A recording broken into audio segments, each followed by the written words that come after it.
Bonjour à tous, bienvenue pour cette vidéo live. Alors je remets juste un petit peu la caméra, effectivement, droite ici. Florent Rousset, coach professionnel, Intuitive Expérience. Et aujourd'hui, j'ai la chance d'être à Genève. Et oui. En compagnie, et en une belle compagnie, en la compagnie de David Denis Hertz. Je suis ici, vous avez mis dans quelques vidéos une formation pilote sur oser l'intuition pour ses décisions stratégiques. Donc un véritable programme. Et aujourd'hui, j'en profite de cette formation ici à Genève, de ma venue à Genève cette journée, pour pouvoir interviewer David Denis Hertz sur ce sujet-là, qui est un sujet qu'il connaît sur le bout des doigts, qu'il explore depuis plusieurs années, voire plusieurs dizaines d'années. Et il va pouvoir nous en parler. Donc bienvenue notamment à Faiza qui nous regarde. Je te salue Faiza. Et n'hésitez pas à partager cette vidéo, à la commenter. On va être avec vous environ 15 à 20 minutes. Donc n'hésitez pas à poser aussi vos questions que vous vous posez vous sur l'intuition. Qu'est-ce que l'intuition? Comment je peux me connecter à mon intuition? Bonjour Xavier aussi qui vient de nous rejoindre. Donc on va démarrer directement et là je vais cadrer un peu plus comme ceci, voilà, pour qu'on puisse voir David qui est mon acteur principal aujourd'hui. Alors David, je te propose déjà en quelques mots de te présenter. Bon, déjà, la présentation va prendre au moins 30 minutes, donc j'espère que vous allez vous accrocher. Non, je plaisante. Donc je suis David Denis Hertz. J'ai un parcours au départ d'économiste, de consultant, et puis la vie m'a amené à découvrir que pour pouvoir vraiment entrer en relation avec les personnes en entreprise, les personnes tout court, j'ai découvert il y a maintenant 22 ans le coaching. Je me suis formé au coaching professionnel. Donc il y a 22 ans, assez précurseur déjà, parce qu'à l'époque c'était... il y avait très peu de monde à l'époque qui parlait, qui connaissait le coaching. Et je suis tombé dans cette marmite-là et ça m'a plus quitté. Et c'est le coaching en fait qui m'a amené petit à petit au chemin de l'intuition. Ah, c'est marrant parce que moi j'ai fait le chemin inverse.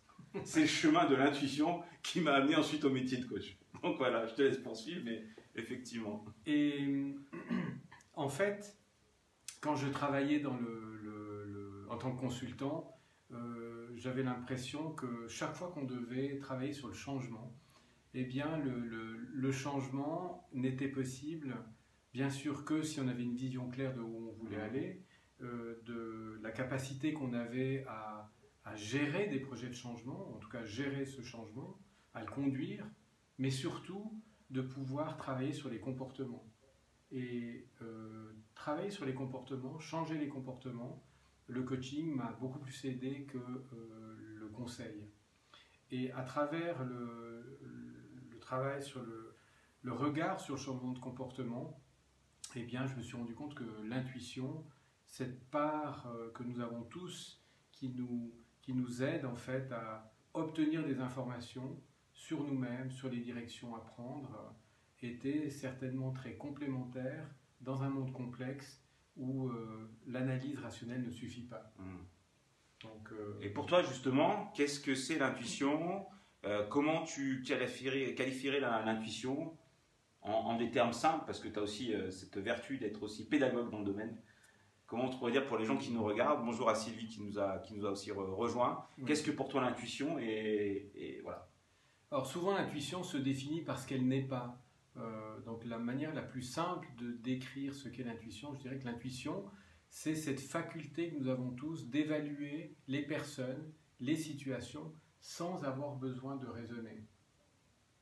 Donc comment je fais confiance à ce que je ressens sans avoir besoin de raisonner? Et pour apprendre à le faire, je me suis très vite rendu compte qu'on devait gérer les deux parasites principaux à l'intuition. Alors, quels sont-ils ces deux parasites principaux à l'intuition qui nous empêchent parfois de nous connecter ou en tout cas d'obtenir des bonnes informations fiables? C'est ça. Alors, c'est à la fois paradoxal parce que quand on cherche des solutions, eh bien, on réfléchit. Quand on cherche des solutions, on se réfère à cette impression, ce sentiment de ne pas y arriver, de ne pas connaître la réponse. Bien, malheureusement, les deux parasitages clés à l'intuition sont notre mental rationnel qui veut comprendre. Pourquoi est-ce qu'il veut comprendre? C'est pour nous maintenir en sécurité, on se sent mieux quand on comprend. Et puis le deuxième parasitage, ce sont toutes mes émotions qui vont filtrer la réalité. qui vont me faire voir la réalité peut-être plus dangereuse qu'elle n'est, plus enviable qu'elle n'est. Donc voilà, on doit travailler sur ces deux éléments, les canaliser, les mettre un peu de côté pendant qu'on fait un travail intuitif pour être inspiré par quelque chose d'autre. Alors c'est vrai que pour moi, au début, avant d'avoir rejoint la formation, l'intuition, c'était surtout mon ressenti. Le fait que je ressente corporellement, c'est OK pour moi, il y a une expansion, ça s'ouvre, ça se ferme, j'ai mon corps qui réagit. Et en travaillant avec toi, j'ai aussi développé d'autres... alors c'était ça, c'était aussi les rêves des images que je peux obtenir dans mes rêves, ou dans cette phase où on est un peu dans la fin de la nuit, le début, on commence à s'éveiller, et puis là on a une image qui nous apparaît. Mais avec toi, j'ai pu aussi travailler le fait qu'on puisse accéder à l'intuition de manière, on va dire, assez rationnelle finalement, méthodologique, et qu'on peut la questionner comme n'importe quelle ressource. C'est pas simplement un ressenti, c'est aussi une vraie approche méthodologique. Ça peut paraître paradoxal d'ailleurs quand je parle aux gens d'intuition comme avec une approche méthodologique, mais est-ce que tu peux nous en dire un peu plus là-dessus? Comment on peut s'y prendre? Oui, volontiers. Parce que au fond, que vous soyez, en nous écoutant, que vous soyez coach, que vous soyez consultant, que vous soyez en entreprise, que vous soyez sans lien avec une entreprise en particulier, l'élément clé, c'est d'être capable d'identifier les questions qu'on se pose. Généralement, quand on parle de l'intuition, on se dit « Ah, mon intuition me l'avait bien dit ».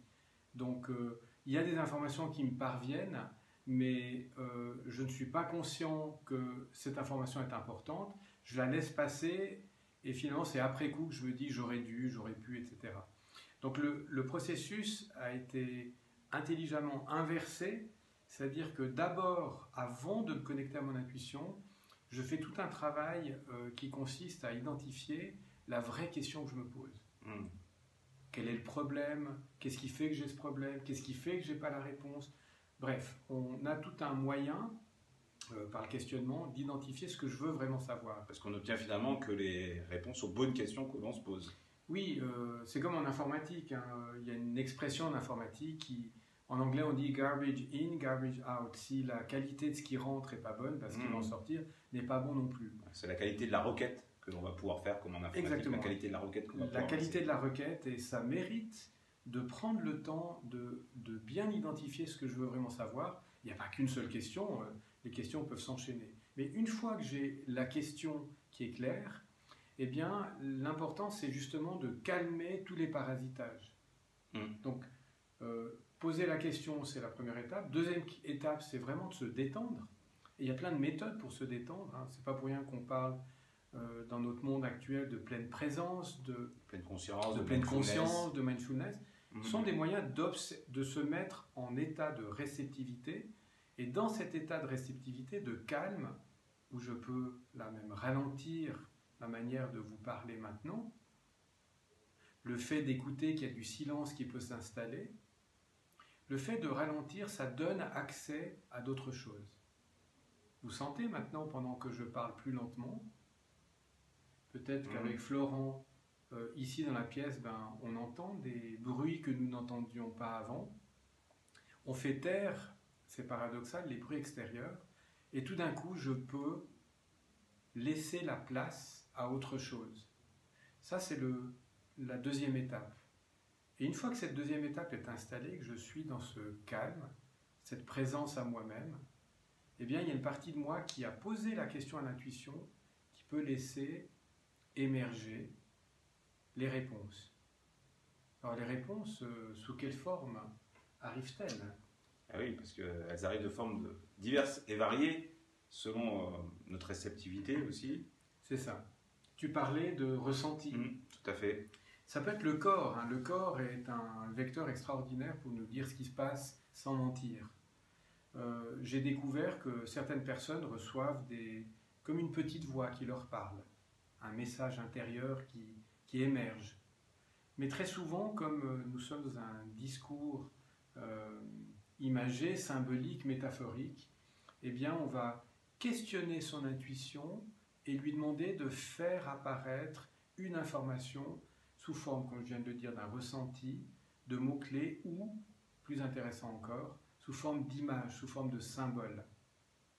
Pourquoi le symbole? Parce que le symbole et la métaphore sont typiquement le langage de notre hémisphère droit, si je faisais cette distinction. Voilà, tout à fait. Et donc, arriver à questionner cette partie-là de nous, à laisser émerger l'image. Donc, ensuite, il y a à se laisser habiter par l'image et aussi à l'observer. Hein, oui, et la décrire.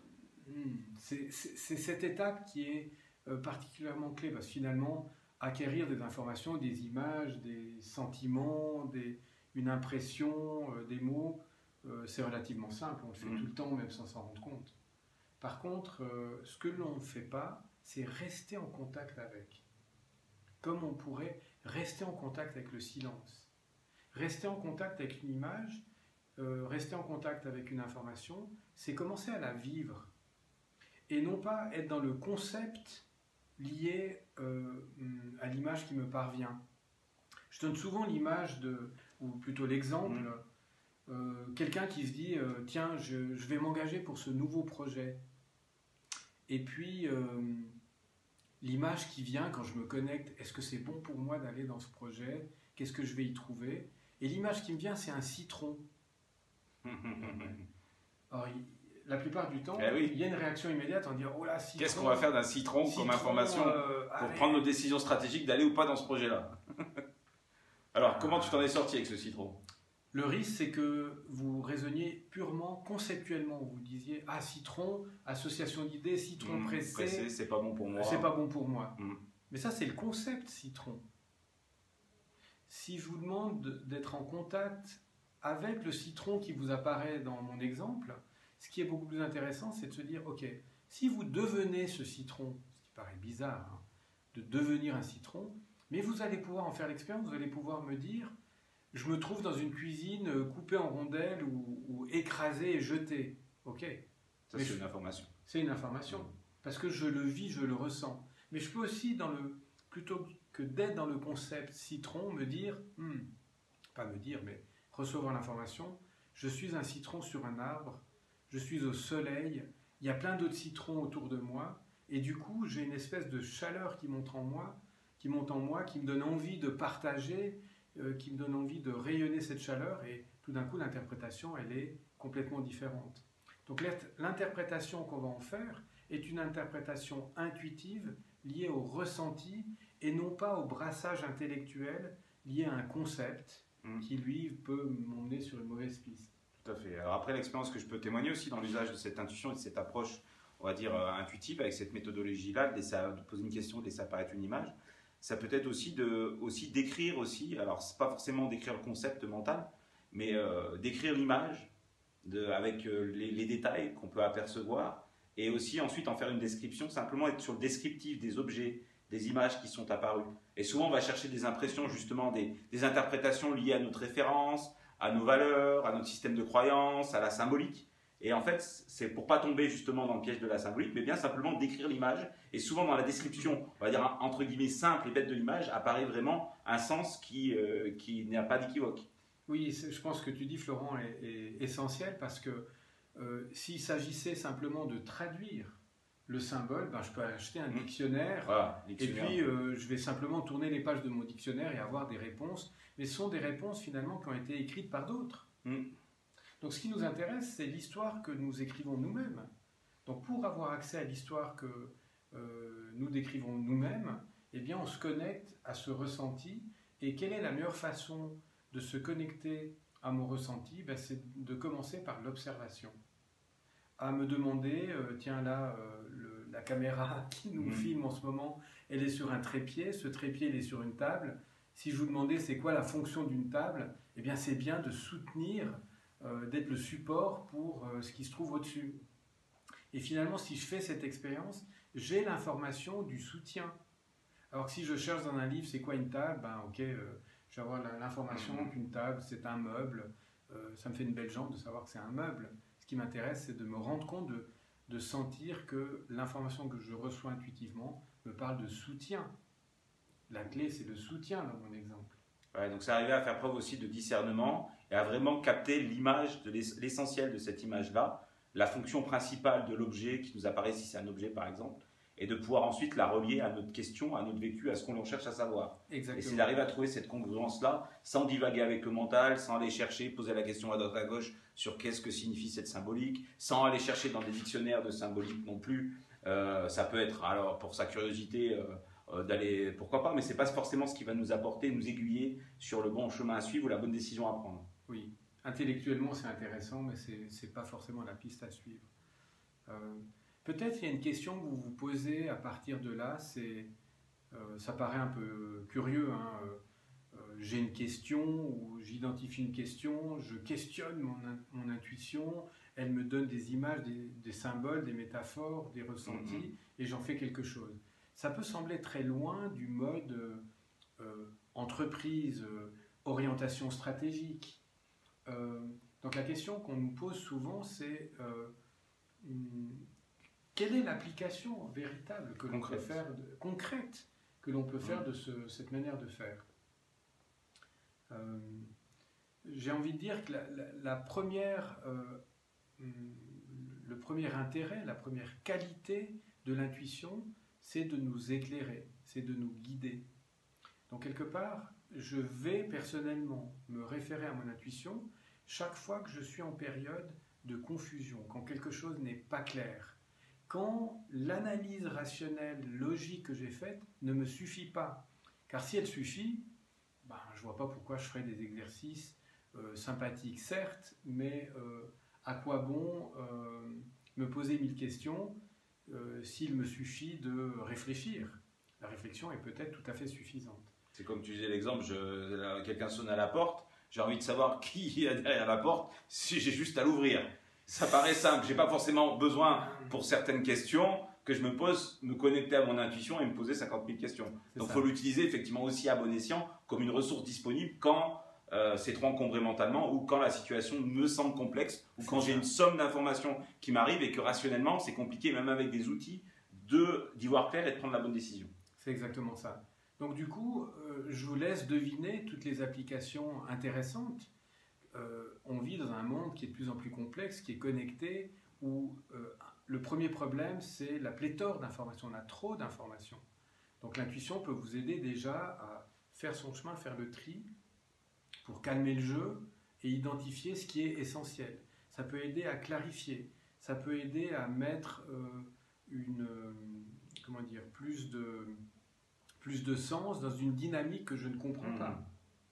Je ne sais pas s'il y a des conflits dans un groupe, je veux avoir plus d'informations dans le système dans lequel je suis, on peut l'utiliser tout à fait en systémique, je vais au fond faire émerger en moi des informations par une voie plus sensible plutôt qu'analytique. Plutôt qu'analytique, ou que le partage des observations, ou que le remonter des membres du groupe, etc. Ça peut être une autre source d'information. Oui.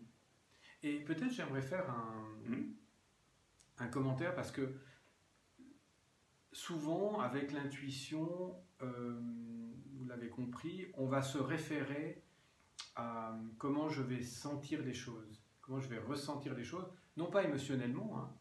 Ce n'est pas l'émotion qui génère mon intuition, mais l'information intuitive que j'ai reçue, elle-même va générer des émotions. Et cette émotion, elle va être intéressante parce que c'est cette émotion conséquence et non pas cette émotion origine qui peut donner un sens complémentaire à la question que je me suis posée. Et là où je veux en venir, c'est que on est dans un monde où la performance est recherchée à juste titre, mais depuis quelque temps, le bien-être, le mieux-être est recherché. Et la question qu'on peut se poser, mais est-ce qu'il est juste de chercher à se développer en permanence, à se sentir mieux? Est-ce qu'on ne fait pas fausse route en fait? Moi j'ai l'impression que la difficulté de la société dans laquelle je vis, comme vous, c'est cette société bien pensante qui veut nous obliger à être bien. Et je crois que plutôt que de nous obliger à être dans le bien-être, à se sentir bien, l'intuition nous invite plutôt à mieux sentir, plutôt que mieux se sentir. Mieux sentir, c'est se connecter vraiment à soi-même, Mm. d'être dans l'authenticité, et plutôt que de me dire je veux absolument être bien, et pourquoi je ne serais pas dans l'apprentissage d'accepter l'état dans lequel je suis, de me laisser traverser par l'état dans lequel je suis pour obtenir l'information véritable que mon corps, par exemple, veut me donner. Alors que dans notre société, on a plutôt tendance à éviter l'inconfort. Je crois que l'intuition est un moyen extraordinaire pour nous connecter à notre authenticité. Et je préfère être authentiquement inconfortable plutôt que de chercher des voies superficielles qui me font vivre un bien-être illusoire et qui n'est pas réel. Donc là, je crois qu'on est dans une voie de sagesse, de conscience, et raison pour laquelle on a lié dans ce travail qu'on fait ensemble avec Florent et le groupe qui va bientôt nous rejoindre, Tout à fait, ouais. de oser l'intuition pour des orientations stratégiques. C'est un travail en fait non pas de développement, mais d'ouverture de conscience. Merci pour ce partage, David. N'hésitez pas donc à partager cette vidéo. Je vous rappelle, c'est Florent Rousset, coach professionnel, Intuitive Expérience, avec David Denis Hertz, ici dans ses locaux de Wakan, avec cette formation qui est portée par Ikahara. D'ailleurs, pour avoir toutes ces informations concernant Ikahara et ses programmes, avec 3 programmes sur le leadership et le leadership conscient, vous pouvez aller sur le site ikahara.com, donc ik2ara.com. Vous y retrouvez cette formation Oser l'intuition pour les décisions stratégiques. Formation d'ailleurs que j'espère bientôt mener et proposer à un groupe pilote à partir de l'automne, septembre-octobre, dans l'Est de la France, sur Besançon ou en région parisienne, selon un peu les contacts que j'arriverai à obtenir. Mais en tout cas, si vous êtes intéressé, n'hésitez pas à vous manifester, à rentrer en contact avec moi sur le site intuitive-expérience au pluriel.com, à rentrer en contact via les différents réseaux, LinkedIn, Facebook ou autres, et pour pouvoir échanger sur ce sujet-là, si l'intuition dans vos décisions stratégiques et développer vos intuitions vous intéresse, pour pouvoir participer à ce groupe pilote-là. Et sinon, sur le site d'Ikahara, il y a aussi 2 autres formations qui sont le Mindfulness dans l'entreprise et puis Leadership conscient. Donc voilà. C'est conscience de son leadership. Conscience de son leadership. Travail sur soi pour avoir conscience de son leadership. Mindfulness in business, c'est comment j'amène cette présence à soi dans l'entreprise. Et puis, vous l'avez compris, c'est le propos ce matin de comment oser l'intuition pour des orientations stratégiques. C'est chouette de vous avoir ici et merci à Florent de m'accueillir dans cette courte vidéo en direct. Bah écoute, merci à toi de m'accueillir dans tes locaux ici à Wakan à Genève.